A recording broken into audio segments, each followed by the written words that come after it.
Después de 7 años de vida, en esta nuestra plataforma de defensa del patrimonio navarro, me hubiera gustado invitaros a reunirnos en una catedral o en una iglesia de esas que tenemos tan bonitas, pero no son nuestras, son lo mismo. Quizás la próxima convocatoria sea en una de esas iglesias. Ojalá.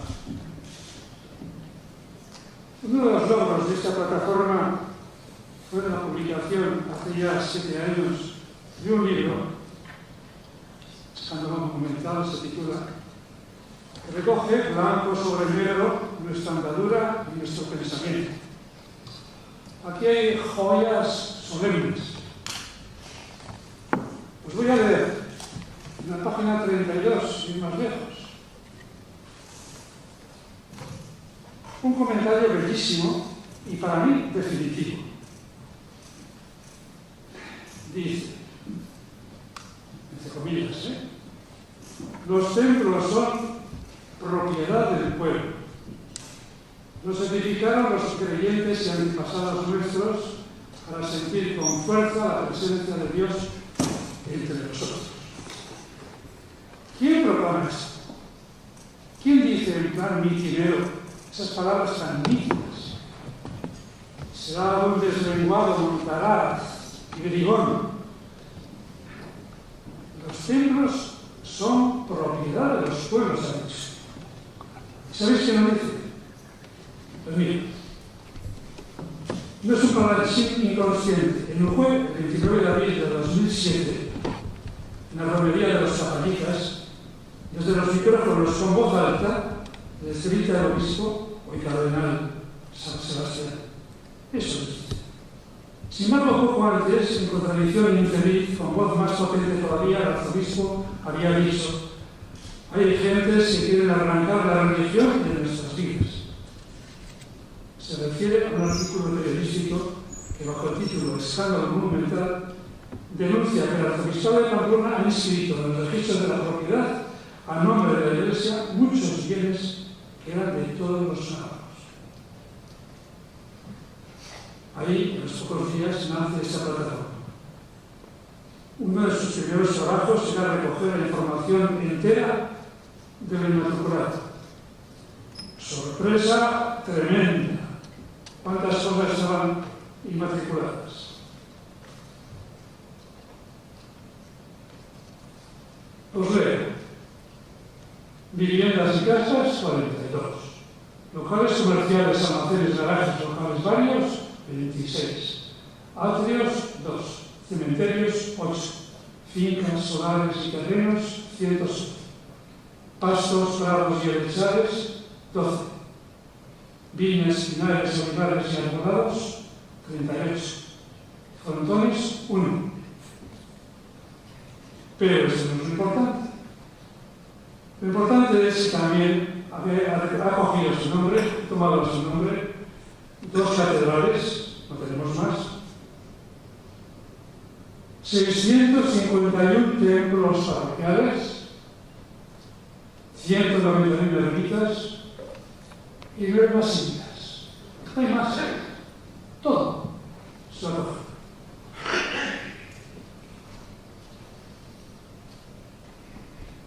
Es una inmensidad de bienes, de riqueza solemne. La plataforma descubre además que todo ese tesoro inmenso se lo ha apropiado con un arrogante feo. Lo hace a la chica callando, sin querer que nadie se entere, en silencio total y con alevosía. Espero me permitáis decirlo que en el lenguaje coloquial navarro no se enteró ni Dios. Con toda esa información en la mano, empezó su andadura nuestra plataforma. Tomamos contacto con todos los grupos parlamentarios que quedaron, os lo juro, impresionados. Se creó una comisión de alcaldes como célula viva de un movimiento ciudadano y municipal. Se celebran 3 asambleas municipalistas con representantes de ayuntamientos y concejos. Hoy tenemos adheridos más de 180.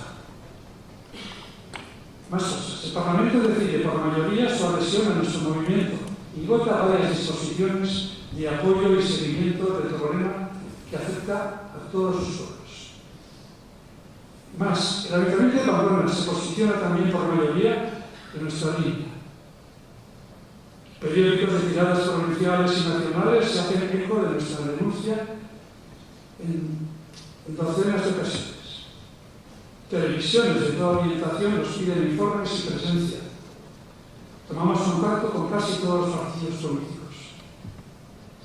Hace 10 días, por sorpresa, el PP nos ha dado la razón. Esta ley hay que cambiarla, ha dicho. Ya lo haremos, porque mi tiempo se acabó. Bienvenidos otra vez a un director. Muchas gracias.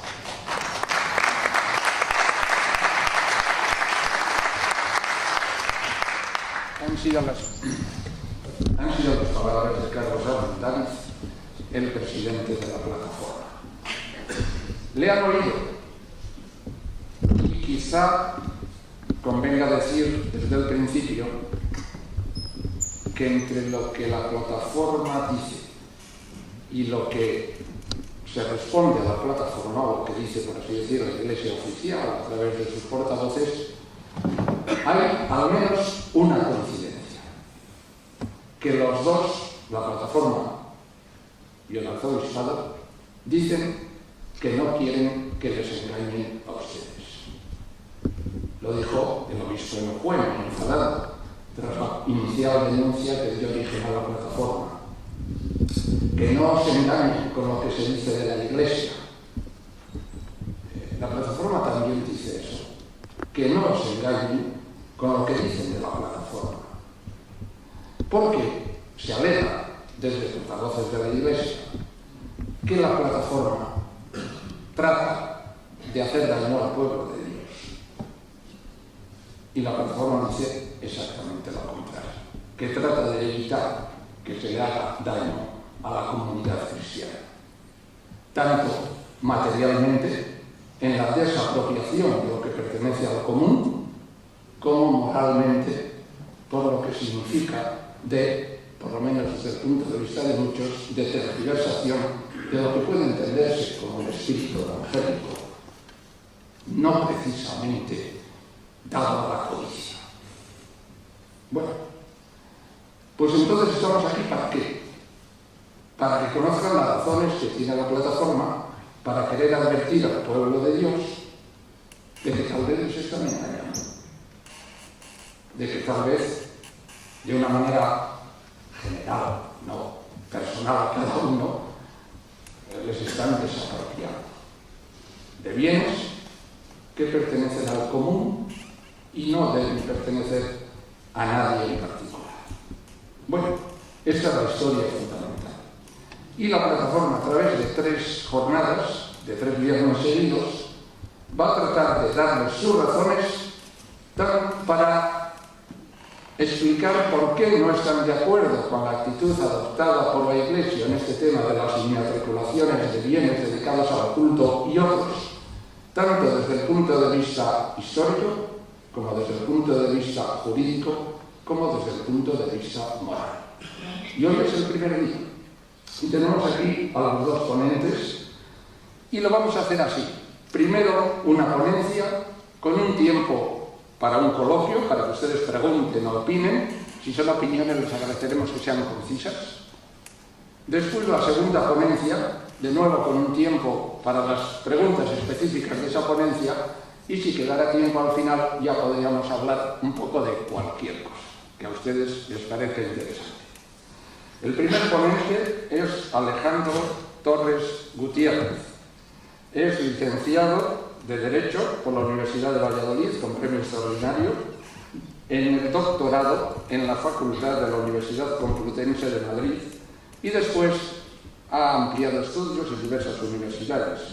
Hoy día es catedrático de Derecho Público en la Universidad Pública de Navarra, pero también ha impartido e imparte docencia en otras universidades. Hay publicaciones suyas centradas sobre todo en el estudio de la financiación y del régimen fiscal de las confesiones religiosas, los modelos de relaciones Iglesia-Estado en España, Austria, Portugal y también temas del Estatuto de Minorías y la multiculturalidad de los Estados, y en general todo lo relativo a la teoría de los derechos fundamentales y del derecho público. Pues bien, él va a abordar ese espinoso tema de la razón jurídica, quién la tiene en este tema de las inmatriculaciones. ¿Cómo está todo? Bien, muchas gracias. Gracias por la presentación y muchas gracias también por invitarme a participar con la plataforma.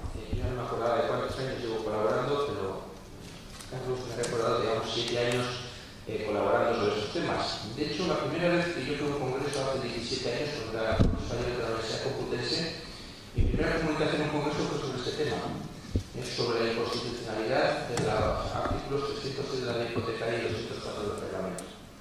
A veces cuando uno trabaja en una universidad tiene miedo de vivir en una nube, alejado de lo que ocurre en la realidad. Y para mí este tipo de actos pues, me permite contactar con la sociedad, con las cosas que preocupan a la gente.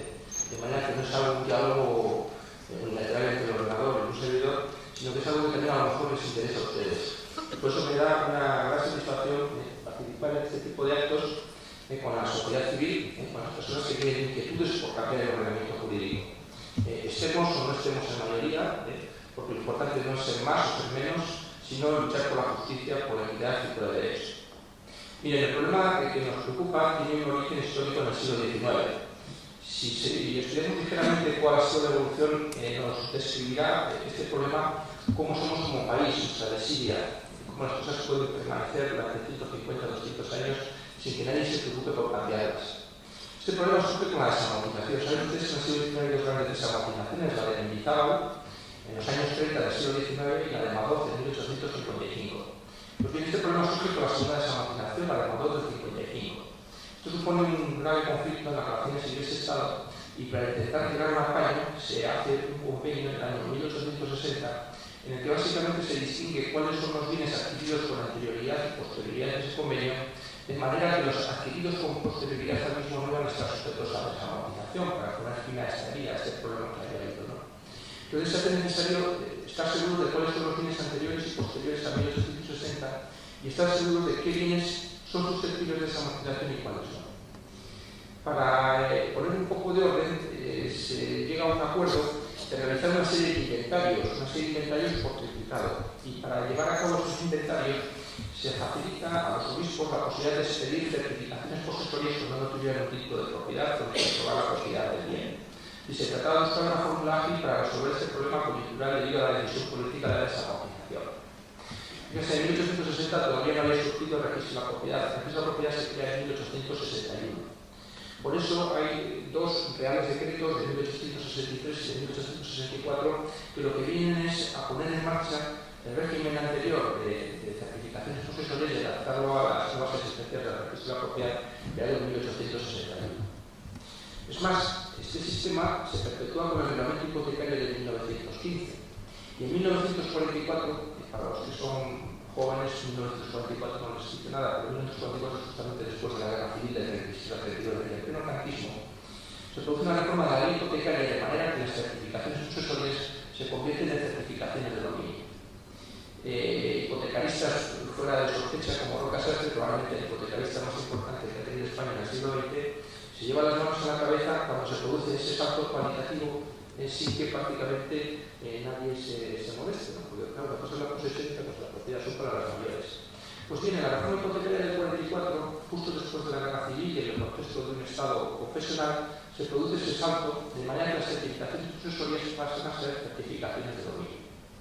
Es más, con la ley de bases del patrimonio del Estado de 1964 se deroga toda la legislación desamortizadora, pero en ese contexto de Estado confesional se mantienen las certificaciones de dominio de la ley de 1944. El siguiente cambio se produce en el año 98. En el año 98 un gobierno del señor Aznar, para los que no supieran quién gobernaba en 1998, lo que hace es modificar el artículo 5 del reglamento hipotecario, pero deja estos dos articulitos tal y como estaban. El artículo 5 del reglamento hipotecario era muy interesante porque se efectuaba la restricción en el registro a los templos destinados al culto católico. Y se producía una equiparación de los templos a los bienes de dominio público. ¿Por qué? Porque los bienes de dominio público siempre había una presunción de decir por el derecho romano que pertenecía a la colectividad. Es decir, a eso ocurre inscribir a la registro de la propiedad en la calle o una plaza, porque todos sabemos más o menos a quién pertenece una calle o una plaza. ¿No? Pues con los templos ocurría lo mismo, con la mesa que con las cosas sagradas, con los templos. ¿No? Claro, esta situación, lejos de beneficiar a la Iglesia, le perjudicaba. Porque yo tengo mi casa la tengo hipotecada.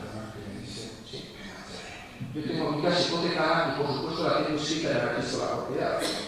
¿Por qué? Pues porque estar escrito en el registro de la propiedad no es una carga, sino que es algo que nos beneficia a todos, nos da seguridad jurídica, nos da protección. Entonces, en el año 98 lo que se hace es suprimir esa excepción y permitir también la inscripción de templos en el registro de la propiedad. Con anterioridad ha habido alguna, pero muy poquitas, centenares. Y es curioso este reglamento del año 98, que lo que dicen es que estamos aquí en una situación anticonstitucional porque se estaba discriminando a la Iglesia Católica. Es curioso que se modifica esta clausulita que perjudicaba a la Iglesia, pero se dejan intactos estos dos artículos de la ley hipotecaria, el 206 de la ley hipotecaria y el 304 de su reglamento, que a mi juicio también son manifiestamente inconstitucionales. ¿Y por qué creo que son manifiestamente inconstitucionales? Pues miren, básicamente porque supone, estos artículos conjuntamente suponen atribuir a los obispos, a los diocesanos católicos, la condición de funcionarios públicos como si fueran fedatarios. Y se lo voy a explicar con una regla de tres. Yo me dedico al derecho porque para las matemáticas no era muy bueno y dije, bueno, como no hago para otra cosa, me voy a dedicar al derecho.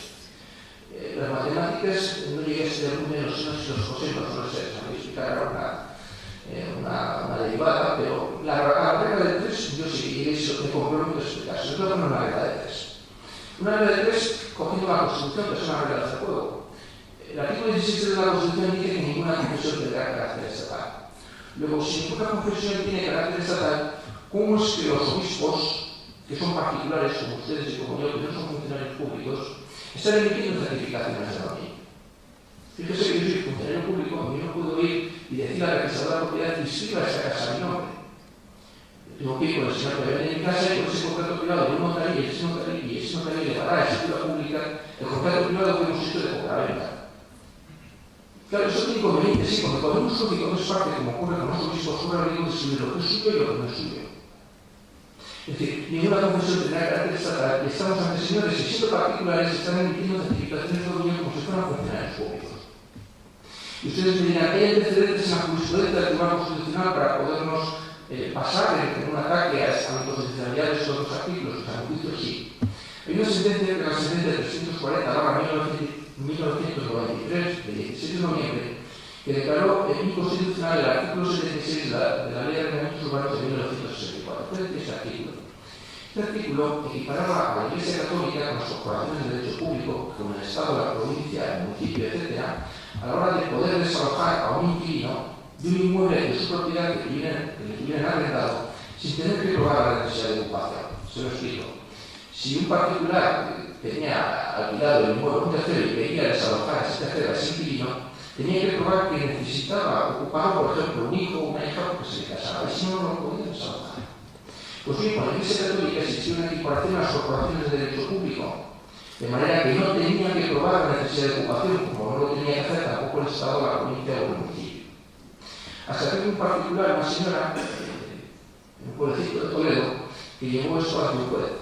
Y un juez presentó una cuestión de inconstitucionalidad porque entendía que esa equiparación de la Iglesia a las corporaciones de derecho público era contraria al artículo 16 de la Constitución. En esta sentencia que les estoy diciendo, la 340/1993, un juez valiente del Tribunal Constitucional, Julio Diego González Campos, catedrático de Derecho Internacional Privado de la Universidad Complutense de Madrid, fallecido hace no mucho tiempo, que dijo, esto es una prueba de coja, ¿no? Es decir, no se puede confundir fines estatales con fines religiosos. Funciones públicas con funciones religiosas. Y se dice expresamente, la Iglesia en España no es una corporación de derecho público.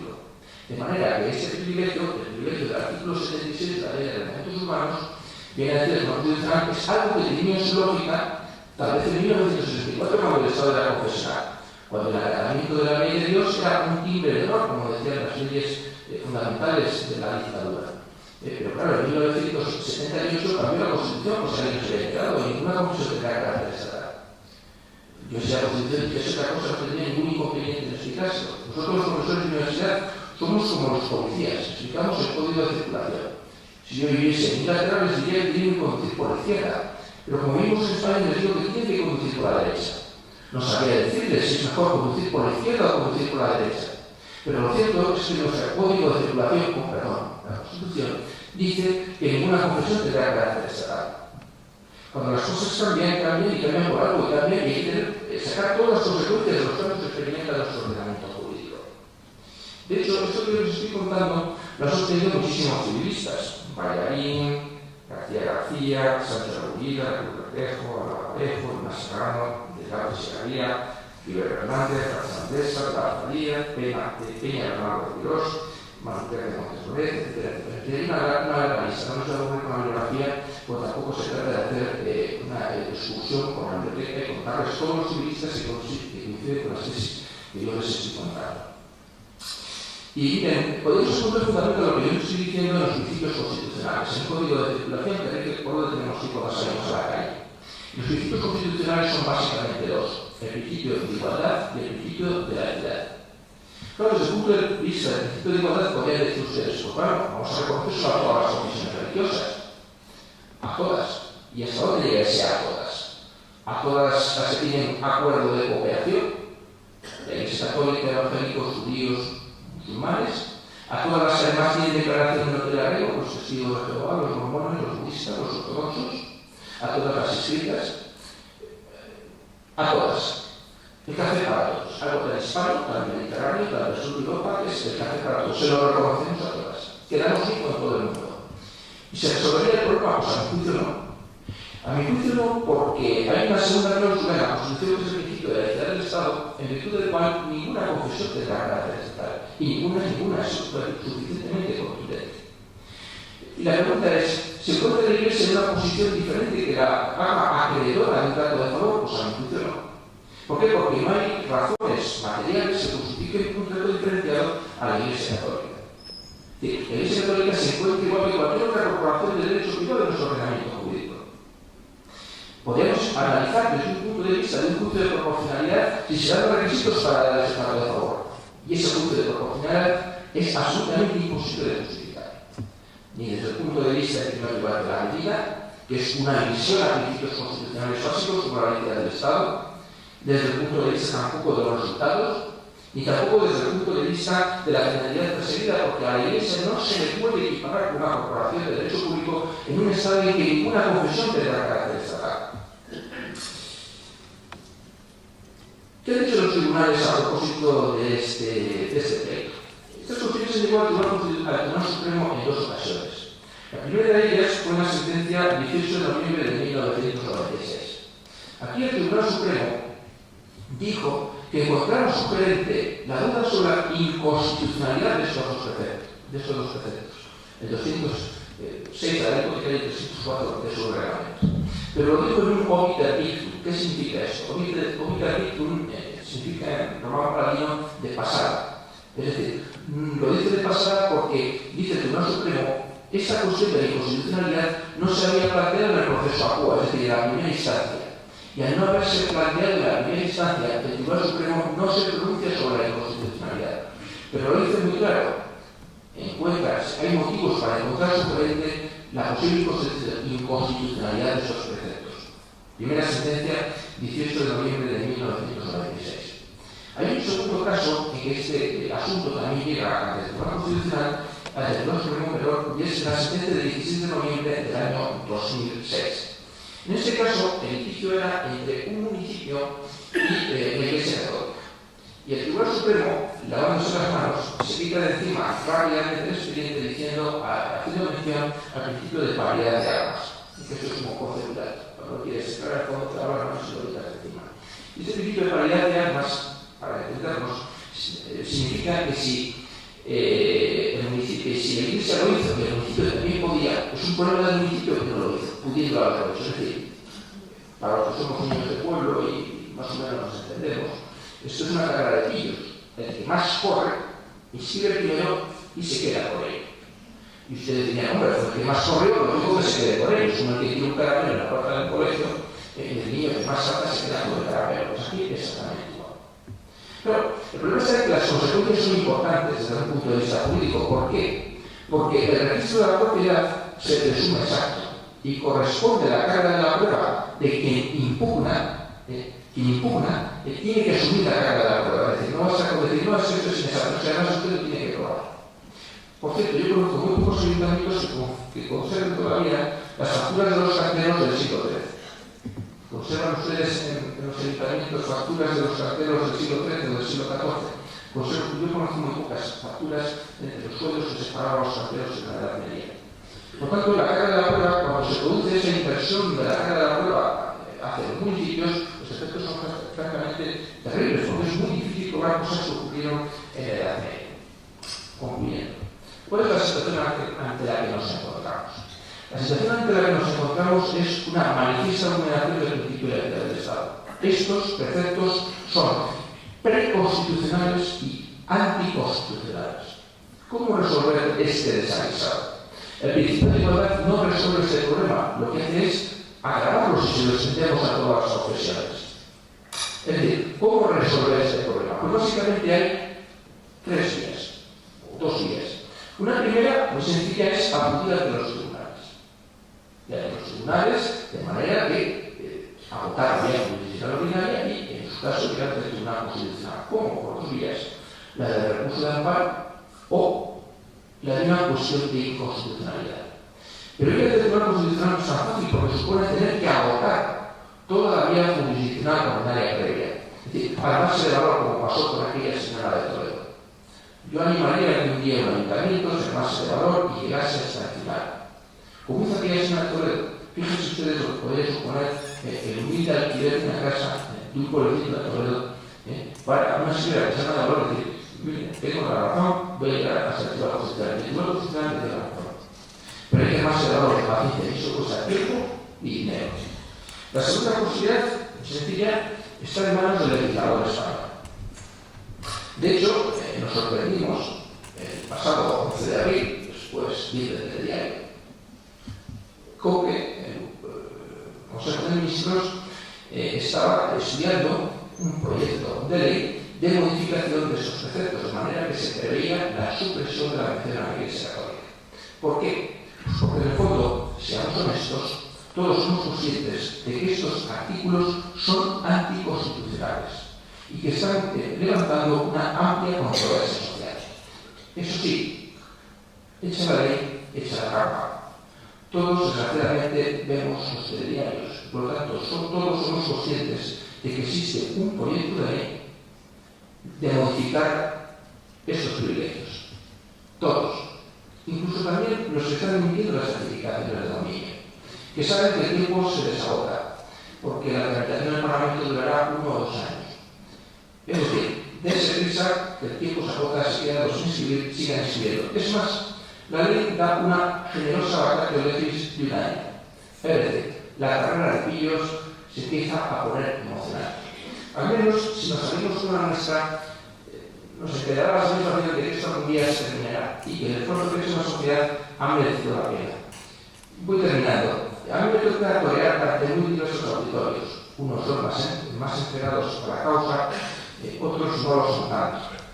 Una vez predicando en un auditorio en el que el público no era tan entregado a la causa, que siento que me toca hoy, les conté con ironía, en un auditorio lleno de alzacuellos, les conté con ironía una anécdota de la ciudad de Pamplona, porque tengo la suerte de que muchos de los que no comparten ni siquiera un servidor conocemos bien Pamplona. Yo porque trabajo bien y me siento muy a gusto y es porque he estudiado también aquí.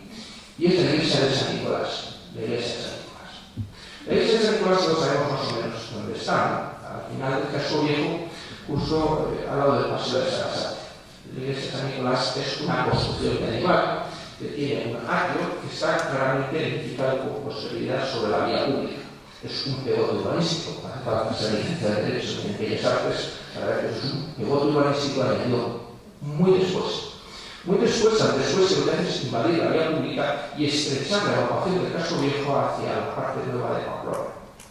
Es curioso que existe un convenio entre el Ayuntamiento de Pamplona y la parroquia de San Nicolás. Un día me quedé con un alumno que era concejal del Ayuntamiento de Pamplona, un exalumno, en el que la parroquia se comprometía a permitir durante las horas de luz el paso a través del pórtico de la iglesia de San Nicolás, que durante la noche está cerrado por unas vallas. Para los que se han sentado en la Facultad de Derecho, eso es una servidumbre de pasos, es decir, es un derecho real, como la posesión o la propiedad, susceptible de ser inscrito en el registro de la propiedad. Pues bien, cuando uno va al registro de la propiedad, se encuentra con la sorpresa de que el obispo de Pamplona inscribió la iglesia de San Nicolás libre de cargas. ¿Qué es lo que hacemos nosotros cuando somos juez y cuando somos parte? Esto es un argumento más irónico. Al fin y al cabo, pasar o no pasar por el pórtico o por el resto de la calle es algo que nos resulta indecente, porque si tenemos que ir al caso viejo vamos a ir absolutamente igual. Es una cosa anecdótica, pero que nos hace reflexionar sobre lo lesivo que puede resultar cuando uno toma decisiones como juez y como parte. Y por lo tanto es un argumento más a la hora de tener que cambiar estos preceptos. Bueno, no espero no haberles sacralizado demasiado. Yo estoy en la universidad por accidente, a mí me hubiera gustado ser equilibrista o malabarista. En general, ir por las calles combatiendo el aburrimiento, ¿no? El aburrimiento en las sociedades en las que todos pensamos lo mismo. Muchas gracias.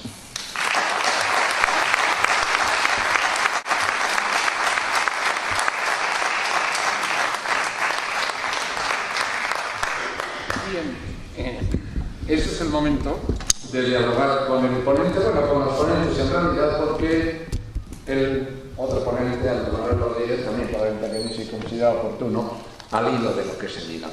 Yo tengo aquí alguna pregunta preparada, pero ustedes son mucho más importantes. Entonces, quisiera que tuvieran ustedes primero la oportunidad de preguntar o de hablar, y luego, si se producen algunos vacíos, ir intercalando lo que quede de los preguntas. Sí, quería preguntarle lo que ha comentado la carrera de Ríos. Yo todavía no recuerdo que pueblo aquí en Navarra, un pueblo se anticipó y matriculó una ermita o alguna cosa así, y tuvo un pleito con la iglesia, que creo que no sé si en segunda instancia al final ganó la iglesia. Entonces, eso no me acaba de cuadrar con lo que ha comentado un poco de que el que se agrada canta, vamos. Sí, no es necesariamente que Millones Chiles se quede con la cosa. De hecho, ha habido pleitos en primera instancia que han ganado los ayuntamientos y lo han perdido en segunda instancia. ¿No? También es cierto que muchas veces lo que ocurre es que ha habido donaciones. Y también es cierto que muchas veces lo que ha ocurrido es la prescripción de la propiedad. Y eso, pues, son hechos que, con independencia del procedimiento seguido, la posible inconstitucionalidad del procedimiento seguido, muchas veces también está el derecho sustantivo de fondo. Es decir, además sí que tienen razón. Yo no entro a valorar caso por caso, entonces, porque tampoco soy especialista en derecho civil, para eso está Antonio Manuel, pero yo lo que cuestiono es el procedimiento. ¿Por qué? Porque en derecho las formas son muy importantes y los procedimientos también. Y el procedimiento hay que respetarlo. Y yo creo que este procedimiento es manifiestamente anticonstitucional. Bien. Luego entraremos a valorar de quién es el bien. Lo que yo estoy cuestionando es cómo se están produciendo las inmatriculaciones. ¿Por qué? Porque soy consciente de que ese procedimiento tiene unos efectos nefastos, terribles, porque se produce una presunción de exactitud del registro de la propiedad. Y es quien impugna ese registro quien tiene que probar que el bien es suyo.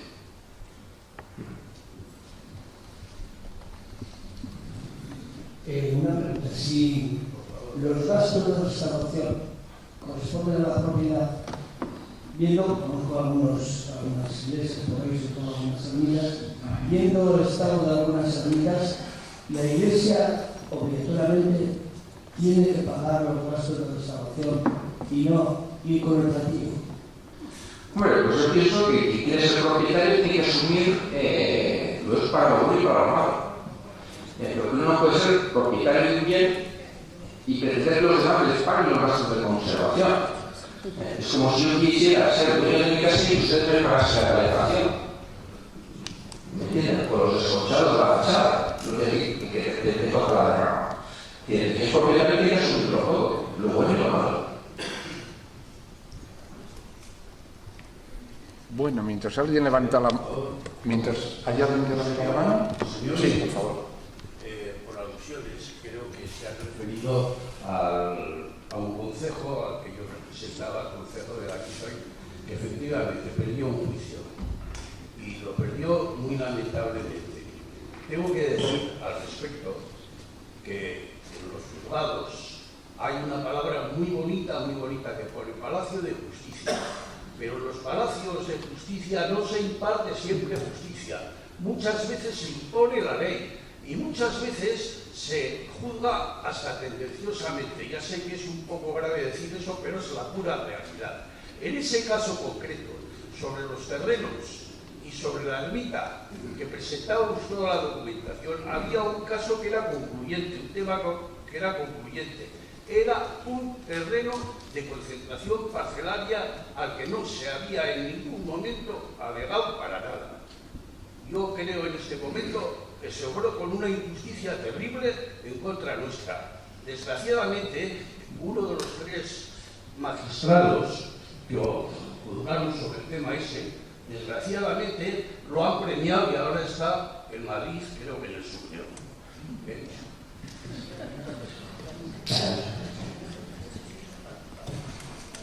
Aquí, mientras viene el micrófono, una pregunta a los dos ponentes. Es muy singular el caso de Navarra, en, digamos, la voracidad de las inmatriculaciones, o es una enfermedad común de la diócesis. El caso de Navarra llama excepcionalmente la atención.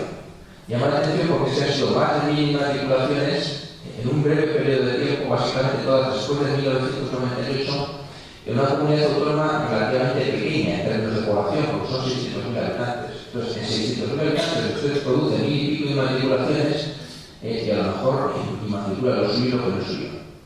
Y luego en Navarra hay una cuestión también específica que es la distribución de la propiedad de la tierra y sigue muchos bienes comunales. Entonces, cuando usted inscribe indiscriminadamente 1000 y pico inmuebles, corre el riesgo de estar inscribiendo muchos bienes comunales. ¿Por qué? Porque la propiedad de la tierra está muy fragmentada y hay muchos bienes en mano común. Los ayuntamientos, porque la desamortización tuvo una repercusión muy diferente en Navarra al resto del territorio del Estado. Si no se puede la distribución de la tierra en Sevilla, por Toledo, Ciudad Real o en Cáceres que en Navarra. Entonces, en Navarra los ayuntamientos tienen muchas propiedades de muchos bienes de mano común y por eso Navarra es una circunstancia extremadamente. Es un primer motivo que lo explica. Y hay un segundo motivo que lo explica y es que no todas las diócesis han seguido la misma política. ¿Por qué? Pues porque en el fondo, seamos francos, esta política de inscribirlo todo a un hombre es bastante poco evangélica. Perdón que yo explico solamente el Código Civil, estoy intentando explicar el Nuevo Testamento, pero lo cierto es que es bastante poco evangélico. Y eso tiene un coste en términos de imagen también entre la feligresía. De hecho, es algo que divide mucho a los pueblos. ¿Por qué? Pues porque resulta algo violento para los señores que es creyente prácticamente tener que enfrentar con el párroco. Sí. Antonio, ¿quieres decir algo de lo que sepas Bueno, del sur? Bueno, brevemente. En Córdoba, particularmente, ha habido, a raíz del nacimiento de la plataforma Mezquita Catedral Patrimonio de Todo, que ha tenido una enorme repercusión mediática en España y en el mundo, a la altura del monumento que se defiende, la Iglesia ha tenido que cambiar de estrategia, pero no de actitud. Eso quiere decir que ha tenido que dar paso para romper la opacidad que al principio tenía, porque sabía que la falta de transparencia le perjudicaba.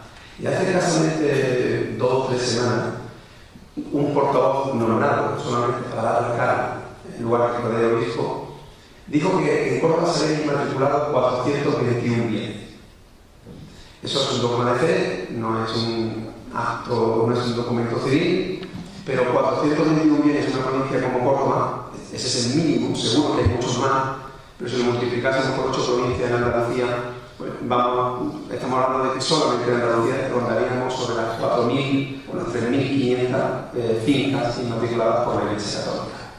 Y tiene razón el profesor Alejandro Torres, que la distribución de la tierra es muy diferente, pero también Andalucía es pluricéntrica. ¿Sí? Andalucía representa esa dicotomía que entre el norte y el sur peninsular, mientras que durante un tiempo el norte eran reinos sin ciudades, el sur eran ciudades sin reino. Y había ciudades enormes. Entonces los cascos urbanos también muchísimos bienes que han inmatriculado, entonces hay que comprobar, y esa labor que sí se ha hecho también en Navarra por parte de la plataforma en defensa de la Navarra, que hay que contrastar en Andalucía. Muchas gracias. Había una palabra pedida. La institución Príncipe de Viana está poniendo dinero público para restaurar ermitas, catedrales, etcétera, etcétera. En este momento, por ejemplo, pues está restaurando el claustro de la Catedral de Tudela. Yo escribí un artículo que lo titulo Inversión pública, propiedad privada, en el que hago la reflexión de que ya que estamos poniendo todos los navarros y navarras de nuestros impuestos dinero para restaurar bienes que oficialmente son de la Iglesia, a ver cómo se puede compaginar esta inversión que estamos haciendo todos para que revierta de alguna manera también a la sociedad lo que la sociedad le ha estado dando a las iglesias, a las catedrales, ermitas, desde la Edad Media, desde siempre. ¿Cómo se puede conjugar esto? Porque hay un dicho en mi pueblo que las campanas de la iglesia, cuando se rompen, dice el cura, son del pueblo.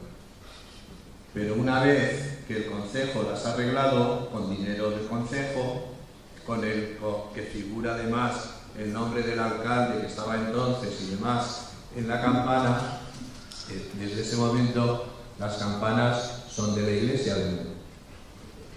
Y luego tengo otro artículo que me escandalizó bastante cuando en un momento dado se inmatriculó también otra iglesia y escribí ya, no están hartos de riqueza. Y lo primero que ponía, en la foto que ponía en el artículo es el Cristo de la Catedral desnudo entrando a la izquierda, y una serie de textos evangélicos hablando de que éticamente yo soy creyente, soy católico, soy practicante, pero no admito esta postura de la Iglesia porque veo que no es evangélica. Sí, coincido plenamente con usted, coincido plenamente en todos los puntos de lo que he expuesto. Es más, a mí me gustaría que el mismo celo que para escribir, hubiese también después para mantener ese patrimonio. No hacer lo que usted dice, trasladar el mantenimiento del patrimonio a la colectividad. Y también me gustó mucho lo que usted ha dicho sobre que esas inversiones reviertan a la sociedad. Es más, cuando usted quiere visitar muchas veces una catedral, lo que tiene que hacer es pagar una entrada. Y es curioso, una entrada en que cuando usted le da el ticket, pone donativo. Un donativo que si usted no paga no entra, es decir, usted está pagando una prestación de servicios, museísticos, lo que usted quiera. De manera que a lo mejor era conveniente llamar a las cosas por su nombre y no poner donativo donde es entrada, y si hay que pagar el IVA o si hay que pagar el impuesto sobre sociedades, se produzca el correspondiente pago de impuestos. Porque a lo mejor llamamos donativo a lo que es una entrada. Estoy completamente de acuerdo con ustedes, sí, señor. Adelante. Sí, dos cuestiones. Una sobre el procedimiento del decreto ley suprimiendo la exclusión de la posibilidad de matricular el trabajo por hablar y el procedimiento seguido ahora como contraste. Esa es una cuestión. Y la segunda, sobre la pregunta anterior, una reflexión de si en Navarra, perdón, en los demás sitios, lugares del Estado, será el mismo caso que en Navarra o aquí. Sobre la primera cuestión, en el ordenamiento jurídico español, el decreto ley tiene rango de ley. Por tanto, el decreto ley Consejo de Ministros de 1867/98 de aquel Consejo de Ministros se coló sin debate parlamentario, sin discusión, sin tiempo, a la vuelta de vacaciones de agosto, de aquella manera, como ya se ha comentado ahí, con opacidad, ocultamiento a la cita académica. Ahora, con la reforma concreto como de pasada.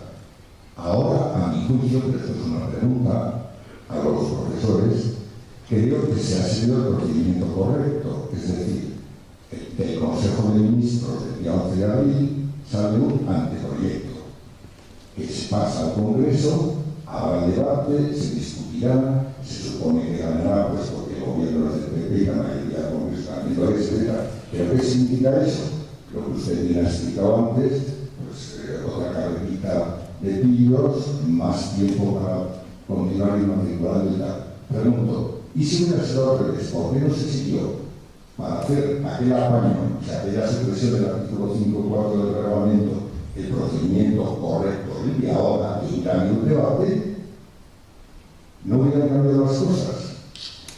Bien, sobre el Real Decreto Ley del año 98, dos reflexiones. La primera es la exposición de motivos, que dice que la situación anterior era inconstitucional. Y por supuesto que era inconstitucional, lo que pasa es que se dejó de modificar la mitad de lo que era inconstitucional, porque estos preceptos también son inconstitucionales. Sobre el procedimiento, bien, el Real Decreto Ley tiene que ser, los decretos leyes son convalidados por el Parlamento, por el Consejo de Diputados en un plazo máximo de 30 días, con lo cual existe una tramitación parlamentaria, normalmente la mayoría que apoya al gobierno tiene la fuerza suficiente como para proceder a la convalidación, por lo tanto hay garantías, es un procedimiento que está previsto en la Constitución. También es cierto que aquella reforma era una reforma mucho más concreta, mucho más limitada. El proyecto de ley del gobierno afecta a muchísimos artículos de la ley hipotecaria, es mucho más compleja, mucho más técnica y requiere una tramitación parlamentaria mucho más detallada. Y aquí ver la urgencia y la necesidad es más difícil de verificar. Por lo tanto, yo entiendo que de cierto modo hay una explicación para que aquí estemos ante un proyecto de ley, por lo tanto, una tramitación más duradera en el tiempo, necesitará probablemente de enmiendas, una discusión parlamentaria más seria y más compleja. Y también entiendo por qué esto se puede utilizar en el decreto ley. Lo que a mí sí que me sorprende es que, claro, la ley se la trampa, como decía Román, ustedes dan las leyes y que los reglamentos. Muy bien, vamos a modificar la ley. ¿Y esto cuánto tiempo va a durar? ¿1 año y medio, 2 años? ¿Acabará esta legislatura? Vamos a ser optimistas, vamos a poner tiempo para que se modifique esta legislatura. Pero es que además le damos una vacatio legis. Es que a estas alturas todos los que estamos en la pomada sabemos que eso se va a cambiar. Es decir, es como decirles, oiga, desen prisa que se queda algo sin escribir, escríbanlo, no sean tontos. Claro, todos los entenderían. Todos los que estamos en la pomada sabemos qué es lo que se está pensando, que hay 2 o 3 años más para salir bien. Claro, esto es hacerte rebosar el colmo de la paciencia. ¿Por qué? Pues porque sabemos que se van a poder seguir produciendo inmatriculaciones sabiendo que estamos ante un procedimiento contrario a la Constitución y que no va a haber tiempo para llegar ante el Tribunal Constitucional, para que haya una sentencia del Tribunal Constitucional que esto se lo cargue. Pero claro, hay un momento que uno le produce cierto sonrojo, perdón por ser tan libre y directo, pero es para que se nos entienda. Gracias. La segunda parte de la cuestión era sobre el número de inmatriculaciones en Navarra y en comparación con otras partes del Estado. En Navarra, ya se ha dicho bien, que en 1087 son solamente en el breve periodo de tiempo del 98 al 2007. Pero se ha solicitado vía parlamentaria, por eso la moción aprobada en sesión plenaria del Parlamento de Navarra, una de las disposiciones que se aprobó fue solicitar un inventario completo de todo el matriculado desde 1946 hasta 1998. Desgraciadamente, con el Parlamento que tenemos y con el gobierno de Navarra que tenemos, eso no todavía está durmiendo la siesta de los justos, pero hay que solicitarlo porque nos podemos llevar otra desagradabilísima sorpresa. En segundo lugar, eso, a ver, si hay alguna opinión, pues nada más un poquito de opinión. Y en segundo lugar, en Navarra, se ha preguntado también, comparativamente, ¿no creen ustedes que se olvida que Navarra en esto también es una cuestión de Estado? Navarra ha sido un Estado. Ha tenido un ritmo propio y un derecho propio, el llamado derecho pirenaico. Y la médula del derecho pirenaico reflejada en los fueros. Qué casualidad que sea otro aragonés como Fernando el Falsario Fernando Sebastián el que lleve a cabo todo esto, ¿verdad?, con la complacencia de todos sabemos qué parcela pseudo-religiosa está detrás. Eso es una opinión, pero me gustaría saber. Ahora, es saber exactamente el número exacto de matriculaciones que se ha producido es prácticamente imposible. Primero, porque como bien ha dicho el intendente, es necesario tener voluntad de hacerlo. Si usted no tiene voluntad, si el Ministerio de Justicia no tiene voluntad de buscar esta información y transmitirla a la sociedad, nos quedaremos sin saberlo. Primero, voluntad, que es el punto de partida. Si no hay interés, nunca lo sabremos. Y en segundo lugar, porque además técnicamente es muy complejo, porque significa ir registro de la propiedad por registro de la propiedad, viendo inmueble por inmueble cuántas inmatriculaciones se han producido. Lo que sí que llama la atención, y llama escandalosamente la atención, que en Navarra, en un periodo de prácticamente 10 años, pues esta información se sacó a propuesta de interpelación del Grupo Parlamentario de Izquierda Unida en el Parlamento Foral. Sí que sabemos que en el breve periodo de 10 años, desde 1998 hasta que se hizo esa pregunta por el Grupo Parlamentario de Izquierda Unida, hubo 1.080 y tantas inmatriculaciones en el 87, si no recuerdo mal. Y esa es una cifra que realmente llama la atención, porque somos 600.000 personas que tenemos residencia en Navarra. Son cifras realmente significativas. Y eso es algo que se ha producido en todo el Estado. Se ha producido en Castilla y León, se ha producido en el País Vasco, se ha producido en Andalucía. Todos conocemos la casuística. Lo que ocurre es que en Navarra ha habido una plataforma, que eso también dice cómo es la gente de Navarra. La gente de Navarra suele tender a tener vínculos colectivos, vínculos de solidaridad, vínculos cooperativas, que hablan de cómo es la gente de Navarra. Castilla no será mejor tan fácil. Yo conozco yo, siendo de Castilla, y poner a las personas de acuerdo para hacer una cooperativa es prácticamente imposible. Aquí en Navarra, al día siguiente ya están firmando los estatutos.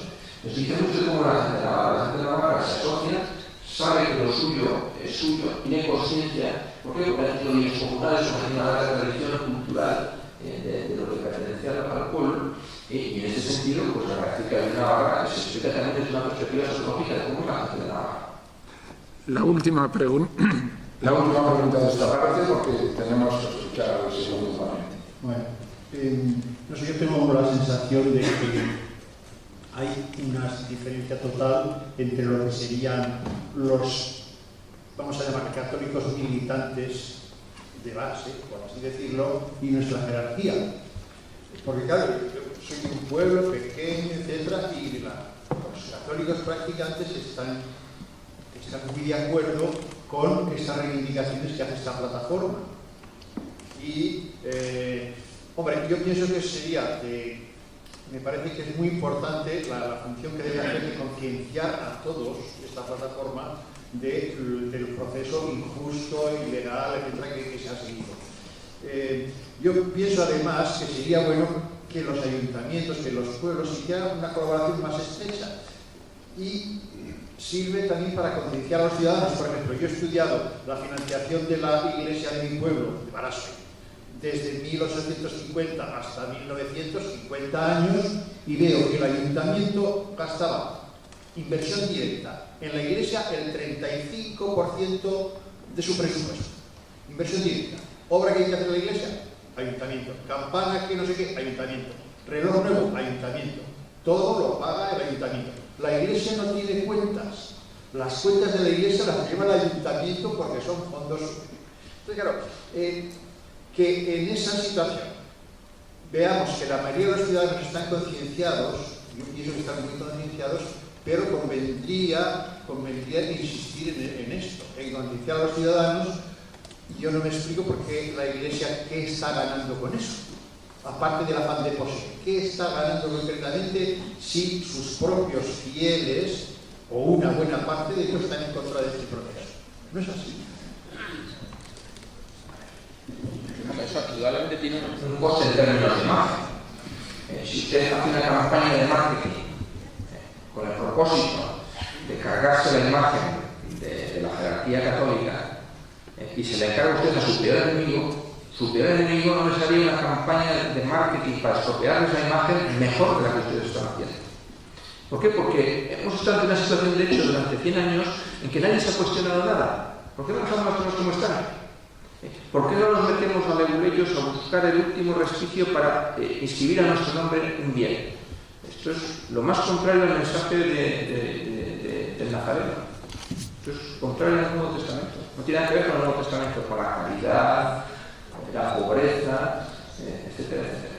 Bien, este tema tendrá más desarrollo en la segunda conferencia, que precisamente es esto que está pasando desde el punto de vista ético-moral.